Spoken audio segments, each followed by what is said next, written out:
Me and my girlfriend have never fought, we get along fine. We have been living together for 9 years now, and have been dating for 12 years. We have a healthy sex life, we both have decent jobs that bring in decent money. In the past we talked about marriage a lot and would often joke about what our wedding would be like. Yes, I know how stupidly lame this sounds, however we always agreed we needed to settle down first. We bought a house about 1.5 years ago, and were finally able to settle down. Our work schedules normalized, we were able to remove a huge waste of time from commuting. And we were finally able to take various activities after work, e.g., dancing classes, cooking classes, etc. We were able to finally settle down. Finally we decided to take a week off and unplug on the week of 12-year anniversary. She wanted to go camping and hiking, and do the things we used to do when we were first dating. Unbeknownst to her, I secretly decided to pick the exact same area where we met to do our hiking / camping trip. 2 weeks ago as we are leaving she realizes where we are going and becomes ecstatic, and gushes about how romantic I am. More or less everything seems perfect. We do our hike, and we unpack, set up, and by sundown everything feels perfect. So I decided to pop the question. This is where everything kind of falls apart. I ask her, and she just says no. We literally went from I love yous to the single most awkward silence I have ever had in my life in the time span of about a minute. We sat there kind of not saying anything before she says she is tired and goes to bed.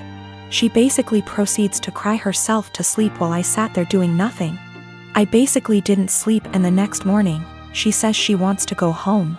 So we pack up and have a really awkward 3-hour hike back to our car. There were a few times where things kind of felt normal and we were joking around like we used to be for a bit. On the way back home, we are talking and chatting normally, but it just feels awkward. At one point we stopped for coffee, and asked if she wanted to talk about what happened, and all I got was a curt no.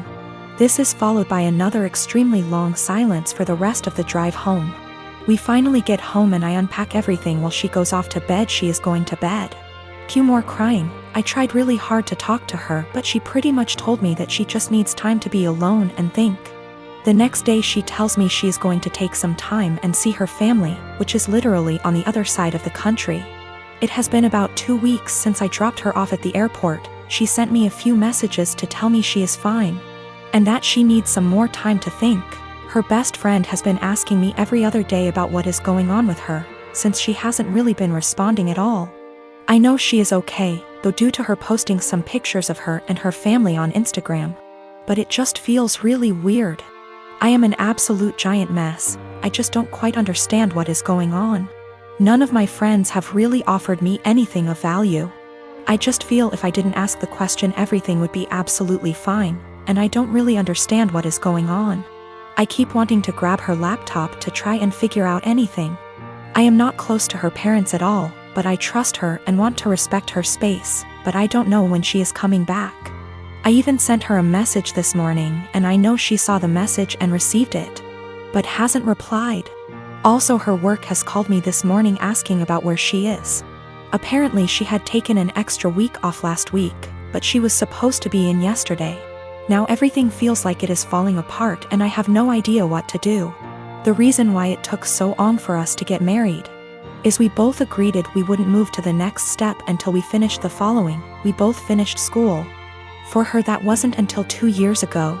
We both had stable jobs. We had a place where we could agree would be good enough to take stuff to the next step. We both had decent working hours. For a long time she was doing her residency and we more or less worked opposite shifts. We did talk about marriage and kids, and both agreed it would be part of the next step after we got settled. My sister and I lost our dad a year ago.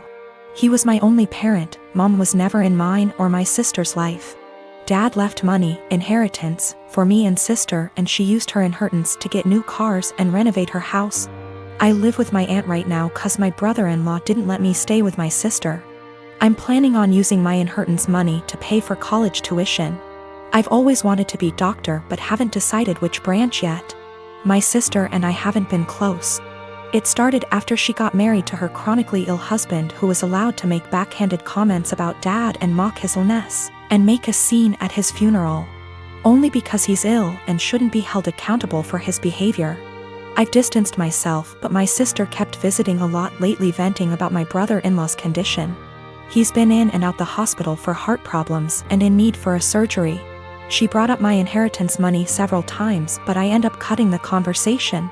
She then straight up asked if I could help pay for her husband's surgery and she'd pay back in less than a year. I felt uneasy cause if I give her money from my inheritance, which is a large amount, then there's no guarantee she'll pay back before it's time to apply for college. I'm taking a year gap, but I know my sister can't pay back that much and I felt I was risking my future. I refused to help and she had a meltdown at my aunt's house, calling me heartless, cruel with no empathy. She said that her husband's health should be a priority and I needed to help because education is nothing compared to someone's health, and asked if I'd be happy to see her as a widow and my nephew with no father. My aunt suggested others pay, but most of them cut my sister and her husband off. I argued that her husband's poor health isn't my fault after she kept blaming and guilt-tripping me. She kept crying, and although my aunt decided to stay out of it, she said that I should be prepared for permanent damage in my relationship with my sister if I don't help her now. She's been sending texts and pictures of her family telling me this is what I was saying no to. A happy, healthy family with a healthy husband and father. I cried and felt like I was being selfish, not good aunt and sister. I asked my friend and he said let them sell the cars and all the luxurious stuff they bought to afford the surgery, and warned me, if I give them money I'll never get it back and may not be able to go to medical school. I am a 28-year-old woman and have been married to my husband, a 32-year-old man, since 2018. My husband is ethnically Japanese and a second-generation American. His parents are from Osaka. He kind of sort of half speaks Japanese, mostly sentences he has memorized / greetings. And his parents speak great English.